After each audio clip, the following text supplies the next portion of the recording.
Okay. Like I said, I hope everyone had a reasonable weekend. Some of it's interesting, some of it's not so much. Let's start off today with Mr. Hall has an update for us on the city comprehensive plan. Good afternoon. Good afternoon. Staff's advancing 2 corrective actions or measures to the comprehensive plan for the city of Salisbury, which was adopted back in 2010. I believe members have a copy of the comprehensive plan that's been put in front of them, as well as there's a little tab that's pointing out to the map, or at least one of the 2 maps that will need to be amended.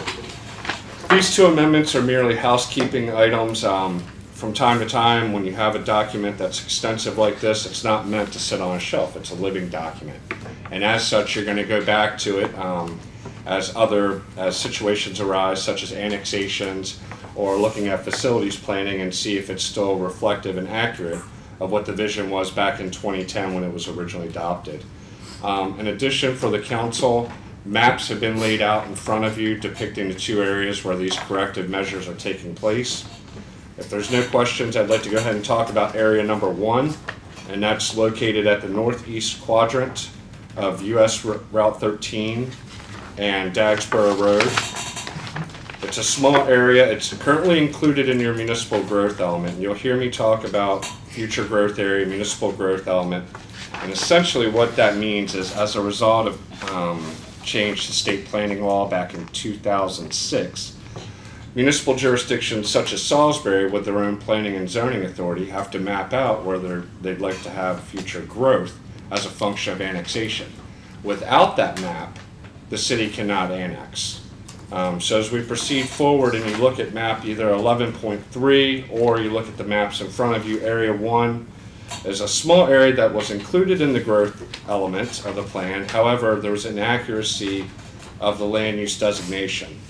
As currently depicted in the city's comprehensive plan, it shows up as low density residential, which is erroneous.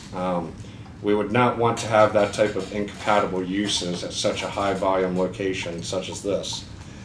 In addition, this is inconsistent with the current county zoning, which this property is in the county and it's zoned general commercial, as well as the land use for the county, which is commercial as well.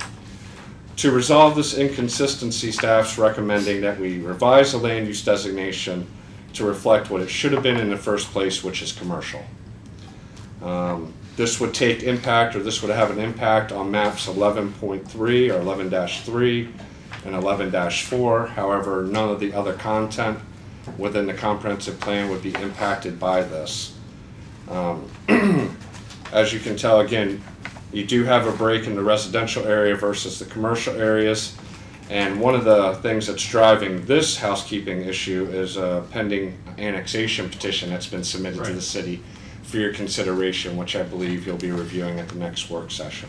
Right. We want to be out ahead of this to make sure we have consistency across the board and there are no delays on behalf of the city to make sure that annexation petitioner can get in a timely manner. Questions? This is the property we just had presented. Yes.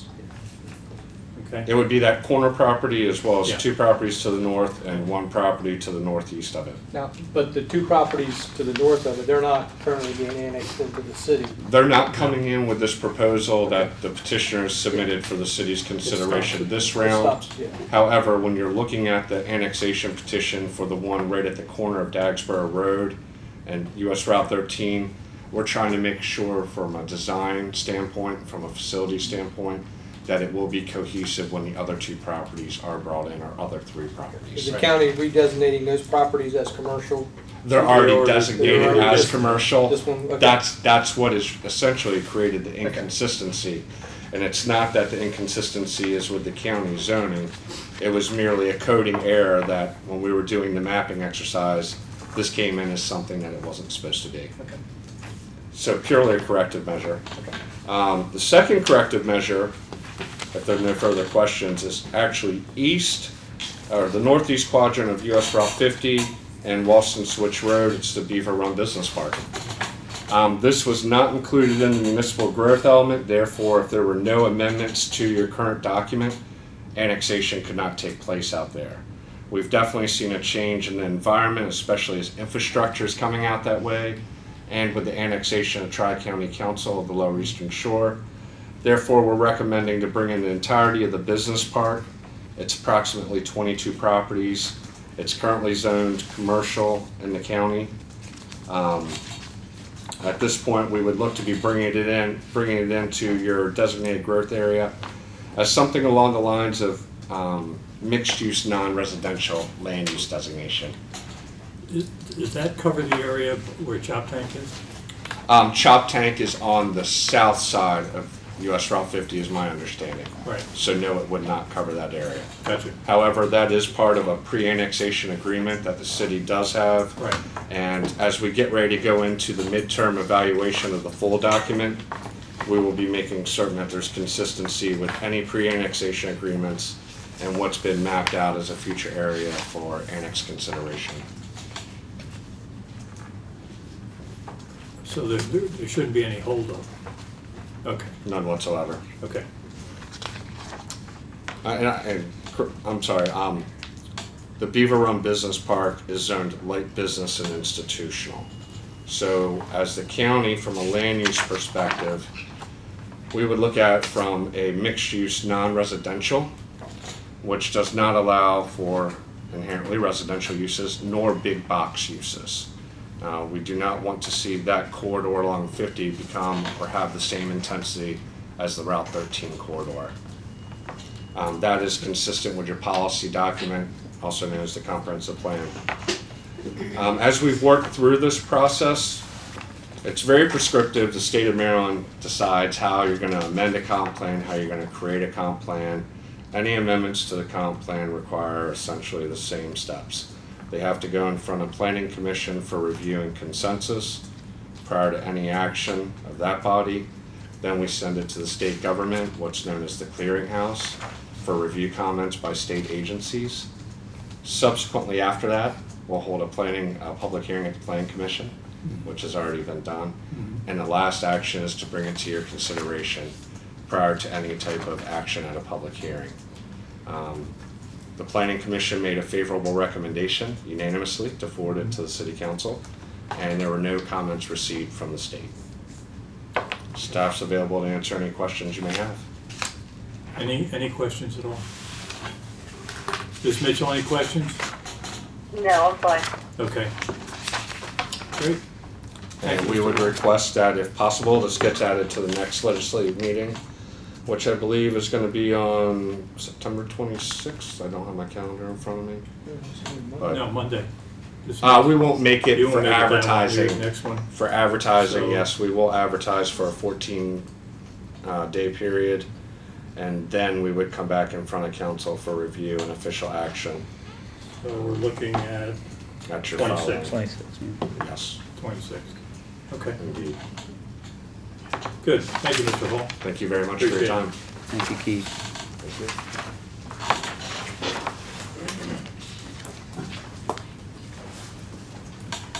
Okay, the next item on the agenda is the resolution to allow the mayor to sign the MOU between the city and Delmarva Zoological Society for improvements to the visitor center. Hi. You're not Mr. Moles. I'm filling in today. How are you, Amanda? Very well, how are you? I have with me today Ralph Highland and Ashley Boucher from Delmarva Zoologic Society. So we're here to talk about the MOU for the new visitor center. So this is the Morgan building, the A-frame building that exists right now that is vacated. We've had some water damage and some other issues in there, so there's actually nothing in there right now as far as exhibits go.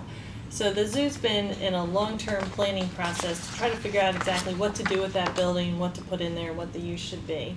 And through that master plan process that was presented last year, we're going to put reptiles in that building, and they're going to be viewed from the outside. So visitors will walk around the Tropics Trail, and from the backside by the river, they'll walk around and look in at exhibits from the outside of the building.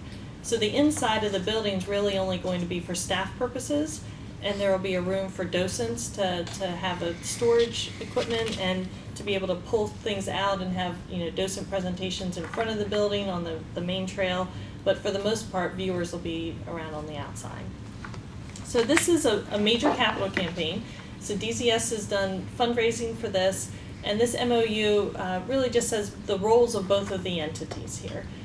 The last time we did this for a project was the Animal Health Building, also a major capital campaign for DZS.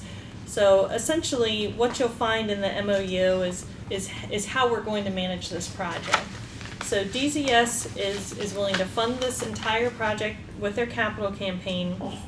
They will have all the contracts go through them. So at this point, what we're looking at is doing this with a construction management at-risk type contract. So they're looking to have a contract with Delmarva Veterans Builders, and that would be from design through construction. So it's almost like a design build. They're the construction manager, they would help us value engineer, they would then have all the contracts with subcontractors that are designing and building different pieces of it. And it's a nice arrangement for this type of project. Would like to fast track it so they can keep it moving. They're looking at the overall costs and the scope of work. So all that would be run through DZS. They'll require that construction manager to have builder's risk insurance and permits and other types of insurance type processes, a bond during construction and that type of thing. So as far as the city's responsibilities, obviously the zoo staff will be very involved with every step of the process. They're providing input right now on the exhibit space, what they need, what type of temperature controls, what type of space for the animals, for food preparation, everything like that. So the zoo staff will be involved in every detail of design. Additionally, Public Works will review the drawings as if it's a typical submittal for us. We'll review the building plans and the site plans. We've agreed to do the survey in Public Works to try to keep costs down, and you'll see zoo staff is doing work to keep costs down. Public Works is trying to do things that we can do to keep the overall project cost down. So we're doing the survey, and we'll turn that over to Delmarva Veterans Builders. They're utilizing Becker Morgan to do the actual design, and Becker Morgan just did the whole master plan. So that was a natural progression to use them. During construction and throughout this whole process, we'll review the payment applications to make sure Delmarva Veterans Builders and the contractors are doing what they're supposed to do. We'll sign off on them before DZS pays any bills. We'll provide utility locating, that type of thing. There's also one key MDE permit for alteration in a floodplain, because that building is in a floodplain that the city will apply for instead of the contractor. Otherwise, they'd be responsible for applying for building permits and that types of thing. But we will apply to MDE for the floodplain permit, as we did for Australia and some of the other exhibits at the zoo. And then we'll, as typical, like it's a typical infrastructure project, we'll do a punch list, we'll do all our inspections, we'll recommend substantial completion, final acceptance. We'll handle it like a typical infrastructure project. So we'll be involved throughout the way. So all that's detailed in our MOU here. One thing that we did note is the city's waiving all fees associated with like any permits. We're obviously not going to charge the zoo or DZS for a typical site plan review fee. There are possibly county permits they'll have to get that we can't waive, so they're aware of that. And Delmarva Veterans Builders is aware of that. And as far as exhibits go, there are some that may be purchased and put in, but also it may be that zoo staff is helping to construct those exhibits. So they're sort of like box units, and it may be that zoo staff is building some of those, and DZS will help fund the materials for that. Did I miss anything? That's about it. Okay. So you have a resolution and the MOU in front of you for consideration for this project.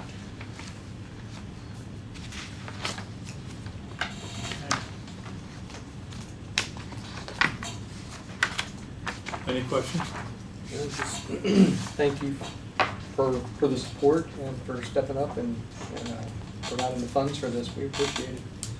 And thank you for all of your assistance, because really you're helping keep our costs down, and this is not an area that necessarily any of us on our board are familiar with the construction, so you're providing a valuable tool for us as well. Well, having been recently through the back of that building, needs some work. It does. Yes, it does. It needs some work. Okay, Ms. Mitchell, any questions? No, Okay, thank you. thank you very much. Great, thank you. Appreciate it. Thanks. good. Keep up the good work. Thank you. Thanks. Thank you.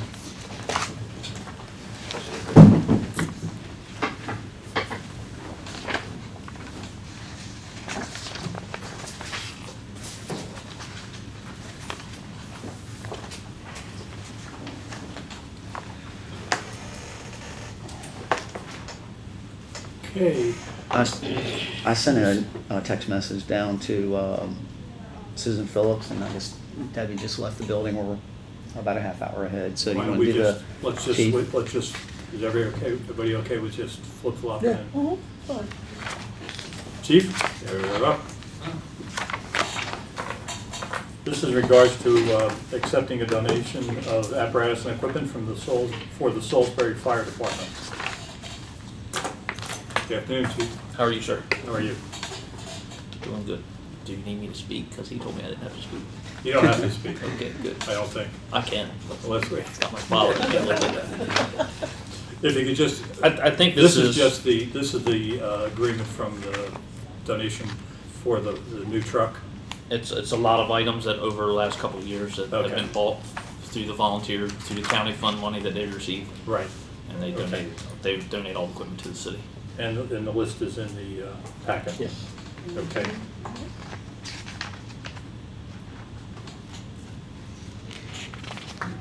Just for the public's knowledge, the total amount of these donations is $292,735.05. So the volleys have come through with a lot of very good donation, healthy donation. Yes. Anybody have any issues with accepting the donation? No, not at all. That was, Not at the that was the least. quickest response I've ever Who had. turns me money down? Ms. Mitchell, any questions? No, again, thank you. Okay. Chief, thank you very much. Thank you. Just getting back to the agenda and buying some time while we wait for Yes. Ms. Stan. These two resolutions, do you want them to just go on the consent agenda? The donation of equipment and then the MOU? The donation, the MOU, I believe, no problem with going Okay. on the consent agenda.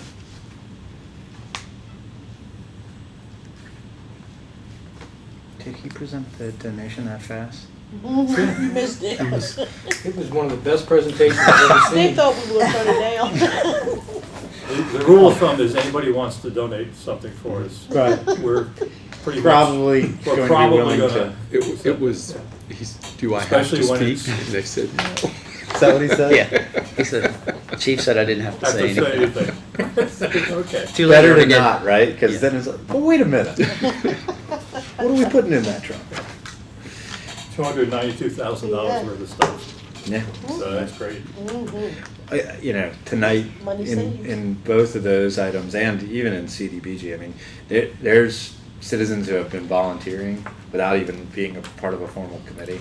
And, you Yeah. know, when I discovered that, you know what, we need to probably have an appointment process, like we do anything Yeah. else. But, you know, then you think about the appointments of, the relationship we have with the volunteers and donations there, the relationship we have with DCF. Kind of highlight some of the great things in the community. And these are things that more than not are not even thought about Right. during the daily business. So Right. we invite you up and we don't let you in. That's okay. City council tricks. You're up, Come on I'm now. up, okay. you're up. You're up. Really early. Okay, so this is just a resolution to formally establish the CDBG Review Committee. The Review Committee has actually been in existence since we became an entitlement, but we're formalizing it now. So the resolution has been reviewed by the city attorney and revised a couple of small modifications twice, so this is the final version.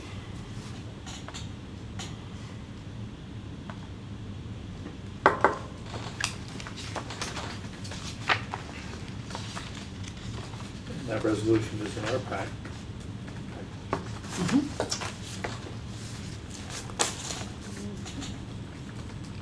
Any questions on it?